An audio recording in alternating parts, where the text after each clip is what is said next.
So, anyone who's been with me for the last couple of weeks with Bread, Bowl, and Bible, you know that I tend to look at movies through a certain lens and sort of interpret things through the gospel in ways that a lot of us maybe just don't typically do, and I'm a bit of a nerd about it.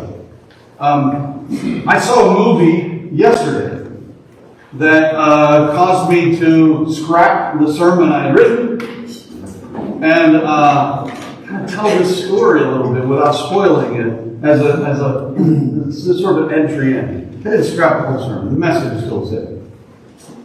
So I went to see this movie. It's called the Hail Mary Project. All right? Anyone seen it yet? It's new. It's in the movies now. I want to recommend it. I honestly, I found it a bit long. It's 2.5 hours. I found this, when you sit through a half-hour commercials to start with, and then you have a 2.5-hour movie, I found it a bit long. I kind of felt like they could have tightened this up a bit, but I'm just being a little picky. The message, though, was profound. The message of the movie is what I'm talking about. And I'm not going to spoil it for you as far as the ending goes. If you've seen commercials, you know what I'm about to say because I'm not going to spoil anything. It basically goes like this. The plot is that there is a kind of disease that is impacting the sun. But not just the star at the center of our solar system. It seems as though there's a kind of disease impacting all the stars in the galaxy. Except for one. There's one star that is not impacted at all by this disease. And they find that star and they create this mission where they want to send a team of people out there to discover why this sun is immune, and then bring that information back in an effort to try to inoculate our own sun. Because the estimation is that our sun is going to die within a couple of decades, so less than a couple of, maybe they have about 20 years. Here's the problem. It's going to take about 10 years for this team of astronauts to get there. And they can't come back. So they know this is a one-way mission, and they're going to send the beacons back to get back with the information if the project is successful. So the story begins at the very beginning of the story. There's this scene where the one central character, played by Ryan Gosling, whose name just happens to be Grace, wakes up because the first part of the mission was they were all put into induced comas to survive this length of time in this mission, so that they would wake up about the time in which they're arriving at this star. So Ryan Gosling wakes up, and he wakes up because his time is up, and he starts hearing the mission signals from within his ship, calling him to kind of get back to his post and back to work. A man who was in a coma for 10 years, nearly 10 years, wakes up. Sound familiar to our story today? It's a Lazarus coming out of the tomb moment here, right at the beginning of the story. And I'm watching this movie with this Lazarus story in my head thinking, holy cow, we just watched Lazarus in a futuristic way come out of a tomb here in some respect. But it goes more than that. He wakes up, and the two other astronauts that he's supposed to be teaming up with did not survive the 10 years that they were in this hibernation kind of a way. He wakes up and finds that he's all alone. So he's awake, but he can't complete the mission by himself. He's awake. Someone else needs to help him unbind himself. But there's nobody. He's in space. Who else is he going to find? Well, lo and behold, some of those stars that are also dying have life out in the galaxy that we've yet to discover. And so another galaxy, another star, another life form has come on a similar mission. And they're both heading to the same place with a similar goal, and they kind of run into each other. And both have a similar thing. The alien also is alone. And Ryan Gosling and his character, Grace, is alone. And in order for both of them to complete the mission, they have to figure out how to overcome language barriers, fear of the unknown, different, and so forth. They have to figure out how to form a new community between the two of them because of a shared mission. In that story, you catch a glimpse of what Jesus does with this story from Lazarus. And I want to say with what the Holy Spirit does in Paul's reading to compel the church to live out the gospel, the mission of Christ. See, because the mission is the work of the church. The work of the church requires that we form bonds with people that we might not know. That we form community even with people that we might not otherwise be friends with. The church is a community. The church is a community of people brought together by the Spirit of Christ that wakes us up.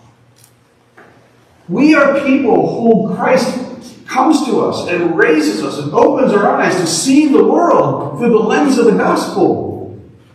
And then upon seeing the world through the lens of the gospel, we are called into a kind of a direction of life. But we need the unbinding of other people to help us. So we find ourselves in church. And now our whole perspective on life has changed and our direction in life is renewed because we have found a community. In the story, Grace meets a character that he nicknames Rocky because he looks like he's made from rock. And he calls the planet that Rocky is from Adrian. So some humor there, right? And they form a bond, the two of them. And I'll leave it to I'll just watch the rest of the movie. I'm not going to spoil it for anybody else. That's sort of the premise. But bring it into what we do here as church. Bring it into this gospel reading. Okay? Just spiritualize this story and with us for just a minute. The grave clothes that the loved ones put on Lazarus. The grave clothes are the symbols of the thing that our love still lingers with. So when someone is suffering, spiritualize it with me. When someone is suffering, when someone is enduring, when someone has something terrible they're overcoming or living through, the rest of us who love that person try to guard that person and wrap that person in our love the best way we can, but they are still dying until their eyes are open and Jesus is able to open them to see that they need to start a new path. A person suffering through addiction, until they realize and open their eyes, until the love of God penetrates their soul to open their eyes and give them a new awakening, is still going to be wrapped in the grave clothes of their friends and their family. Until they realize that, until they're awakened from their tomb. And then they're called out of that tomb. But once they're called out of that tomb, they need a community to support them. They need people to help them and to be the people who take the bindings off now so that they can live freely without the guilt, without the shame, without the burden, without the regret. That's the church. A person who recently lost a loved one lives with this wrapping of guilt, this wrapping of dread, this wrapping of grief. Until one day they realize they can break free from that and live again. And then the church helps to unbind by welcoming, by overcoming, by creating space for grief to have its place. The church is that place.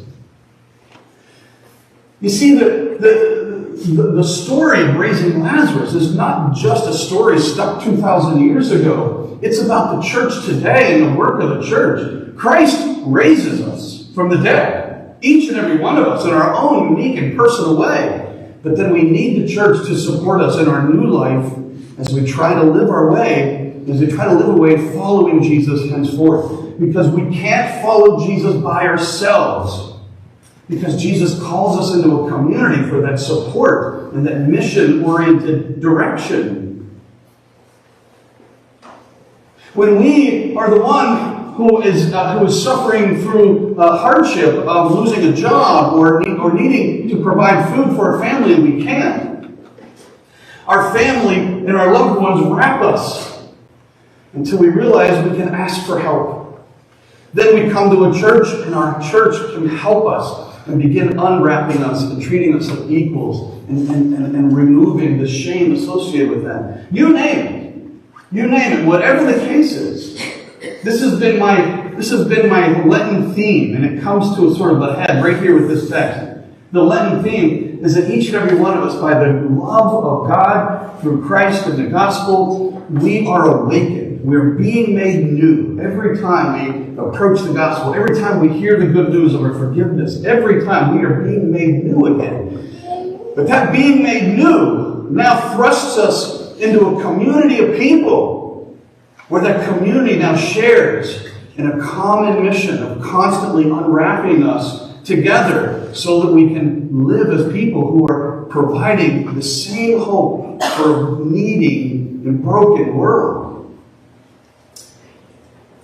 The church, then, the church existing as people who have been made new by Christ, the church exists as hope for the world, insomuch as we understand that each of our different places in this world exist to come together and form this community, this church. For here we find love of God. Here we find grace. Here we find forgiveness. Here we find peace that we cannot find anywhere else. And we cannot find on our own. Here we find it as we work together to complete whatever mission God put us on this earth to do. And even if it's a mission as extraordinary as going 10 light years away, or maybe it feels like I have to go 10 light years away, and have to overcome enormous obstacles, I know that in the bond of this community, in the faith of being surrounded and bolstered by the love of God in people here, I begin to believe that I can accomplish whatever God has put in front of me. That's the power of the church and its community. And that's why this church is hope for each of us and provides a source of hope for anyone who would enter in and be a part of what we're doing or encounter us in the world. My friends, when Jesus raised Lazarus and told the community to unbind him, it wasn't just a story for 2,000 years ago. It was a glimpse into what the church and Jesus would do for decades and generations to come. I guess that's why they crucified him. Amen.